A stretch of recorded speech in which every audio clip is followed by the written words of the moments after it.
औज़ुबिल्लाहिमिनश्शैतानिर्रजीम बिस्मिल्लाहिर्रहमानिर्रहीम। ये मेरा थोड़ा सा शॉर्ट इंट्रो है। Mohammad Rashid, I am doing PhD internal medicine in Changchun University. मेरा सेशन है 2023 से 2027। एमफिल ज़ूलॉजी मेरी जीसीयू लाहौर से है और बीएस ज़ूलॉजी मेरी जो है वो बहाउद्दीन ज़करिया यूनिवर्सिटी मुल्तान से है। I am presidential scholarship holder 2023 September intake. चलिए जी, सबसे पहले ये जो है स्कॉलरशिप इन चाइना, इसके बारे में बात करते हैं। आपने मोस्टली सुना है जी चाइनीज़ स्कॉलरशिप काउंसिल CSC। इसके अलावा भी बहुत सारे स्कॉलरशिप हैं जो चाइना गवर्नमेंट प्रोवाइड करती है हमें। सबसे पहले जो बेस्ट स्कॉलरशिप है चाइना का वो है आंसू स्कॉलरशिप। बेस्ट मैं इसलिए कह रहा हूँ क्योंकि इसमें जो है ओवरऑल जो हम कह सकते हैं कि फंड है, स्टाइपेंड है, वो डबल होता है CSC।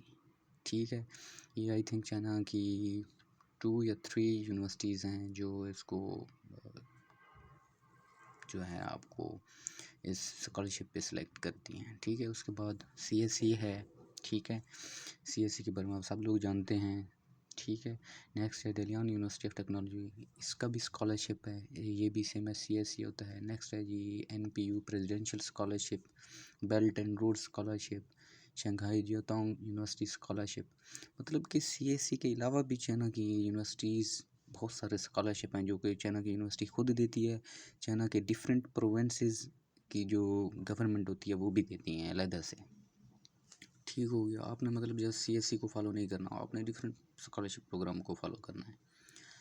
जब आपका एम है कि आपने यहाँ से निकलना है, पाकिस्तान से बाहर जाना है या डिफरेंट कंट्री में जाना है, ये मेरी वीडियो जो है जस्ट चाइनीज़ स्कॉलरशिप के हवाले से है। ठीक है, बाकी आप डिफरेंट कंट्री के स्कॉलरशिप को भी आप टारगेट कर सकते हैं। नेक्स्ट है ये USTP chancellor scholarship, Nanjing university science and technology, Harbin university technology scholarship. ये यूनिवर्सिटी के अपने सेम एज CSC इनका फंड होता है। नेक्स्ट है जी खनान यूनिवर्सिटी स्कॉलरशिप है। ठीक है, नोवाइड्स, आप ये सारी चीज़ें आप सर्च कर सकते हैं। नेक्स्ट जो मैंने इसको हाईलाइट किया है चंगचू यूनिवर्सिटी प्रेसिडेंशियल स्कॉलरशिप। अब देखिए मेरी स्कॉलरशिप CSC पे नहीं हुई, मेरे पास एक और भी एक्सेप्टेंस थी शंघाई यूनिवर्सिटी से, लेकिन मैंने उस पर अप्लाई किया था CSC पोर्टल पे, तो उस एक्सेप्टेंस पे मेरा एडमिशन नहीं हुआ था। फिर मैं मल्टीपल जो है स्कॉलरशिप को टारगेट कर रहा था। मेरा इधर भी मेरी जो है एक्सेप्टेंस थी प्रेसिडेंशियल स्कॉलरशिप की, तो इधर मेरा हो गया एडमिशन। तो जब आप एक से हट के डिफरेंट स्कॉलरशिप कैटेगरी को टारगेट करते हैं तो आपका जो है एडमिशन हो जाता है। अब ये भी हो गया है कि क्या डिफरेंट स्कॉलरशिप को क्यों टारगेट करें, क्योंकि ये अब CSC ने कहती है कि आप CSC पोर्टल पे जस्ट एक जो है एप्लीकेशन सबमिट कराते हैं। जब आपके पास मल्टीपल एक्सेप्टेंस होते हैं तो आप अपने इन स्कॉलरशिप कैटेगरी को साथ साथ टारगेट करना है। एक एप्लीकेशन आपने CSC पे अप्लाई कर देना है और बाकी एप्लीकेशन को आपने अपने एक्सेप्टेंस लेटर को डिफरेंट स्कॉलरशिप के लिए आपने यूज़ करना है। चलिए जी, नेक्स्ट है जी Chinese government scholarship application process, कि CSC के ऊपर आप अप्लाई कैसे करते हैं। ठीक है, तो CSC के लिए आपको सबसे पहले ऑनलाइन सबमिशन एप्लीकेशन रजिस्ट्रेशन करनी पड़ती है। आप अपनी जो है इंफॉर्मेशन, अपनी प्रोफाइल क्रिएट करते हैं। उसके लिए रिक्वायर्ड डॉक्यूमेंट जो हैं जी नोटराइज डॉक्यूमेंट चाहिए अप्लाई करने के लिए। HEC से अटेस्टेशन वगैरह की ज़रूरत नहीं है इस प्रोसेस के लिए। ठीक है, आप अप्लाई विदाउट अटेस्टेशन कर सकते हैं। जस्ट आपने डॉक्यूमेंट को कलर कॉपी कराना है, नोटराइज कराना है। नेक्स्ट ये मेडिकल रिक्वायरमेंट जो है फिज़िकल फॉर्म है, ये अब आपने तब बनवाना है। ठीक है, जब आप अप्लाई कर रहे हो, उससे पहले नहीं बनाना क्योंकि इस डॉक्यूमेंट की जो है वैलिडिटी 3 मंथ होती है। आई थिंक 90 डेज़ बनते हैं जिसके। अच्छा, नेक्स्ट है पासपोर्ट कापी, ये तो आप अभी बनवा लें, इसका आपने 5 ईयर का कम से कम बनवा लें। ठीक है, ये भी चाहिए होता है।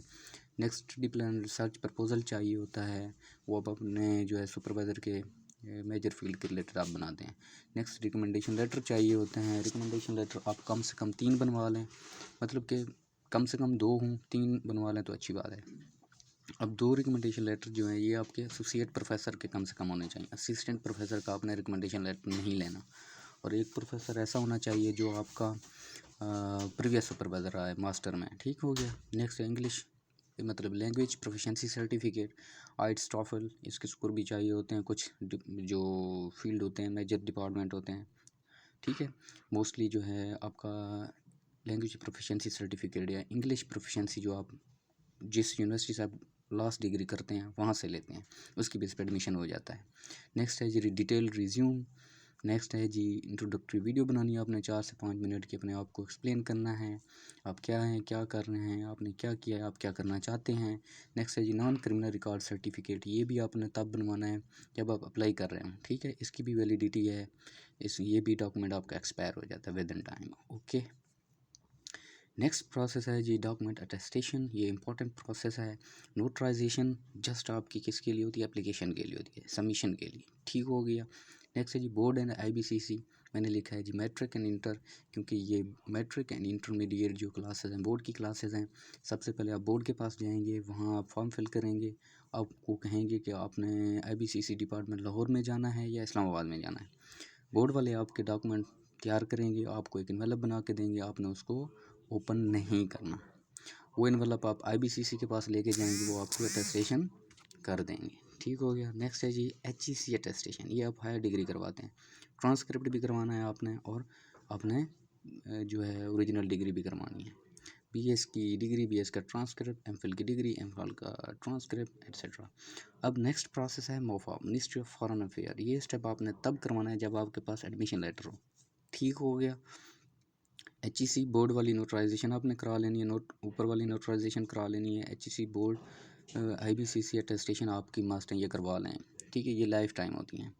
नेक्स्ट जो है MOFA वाला, ये आपने तब करवाना है जब आपका क्या हो, स्कॉलरशिप डन हो गया, आपके सारे डॉक्यूमेंट जितने भी हैं नोटराइज के अलावा, बोर्ड IBCC HEC अटेस्टेशन होने के बाद डॉक्यूमेंट जो है नेक्स्ट अटेस्टेशन है MOFA की, तो वो करवाने हैं आपने। और साथ में आपने क्या है, एक एक कॉपी भी उस हर डॉक्यूमेंट की लेके जानी है जो आपने MOFA से अटेस्ट करवाना है।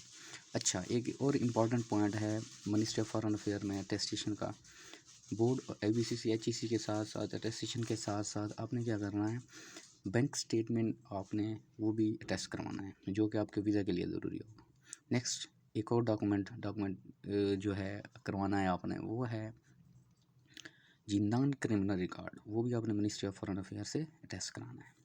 इसके अलावा एक और चीज़ है बैंक स्टेटमेंट का, मैंने कहा है कि अगर आप अपना अकाउंट यूज़ कर रहे हैं तो नो प्रॉब्लम, अगर आप अपना अकाउंट नहीं यूज़ कर रहे हैं तो बैंक स्टेटमेंट के साथ साथ FRC देनी होती है, फैमिली रजिस्ट्रेशन सर्टिफिकेट, मतलब आप बाप का यूज़ करेंगे, आप भाई का यूज़ करेंगे, उसके लिए FRC भी अटेस्ट करवानी होगी, ठीक हो गया।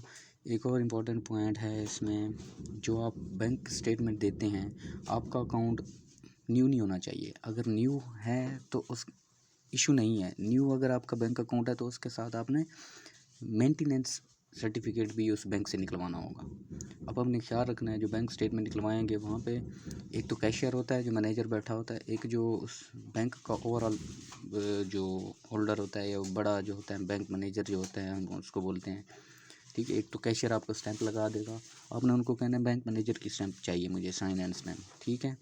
तो ये प्रोसेस, वो मतलब साइन एंड स्टैंप में थोड़ा लेजीनेस दिखाते हैं, हमारा पाकिस्तान है, तो अपने ख्याल रखना है कि बैंक मैनेजर की भी साइन एंड स्टैंप लाजमी हो, ठीक हो गया।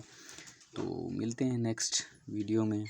इस तरह की इंफॉर्मेटिव वीडियो के लिए आप मेरे चैनल को सब्सक्राइब करें ताकि फर्दर इंफॉर्मेशन आपको मिलती रहे।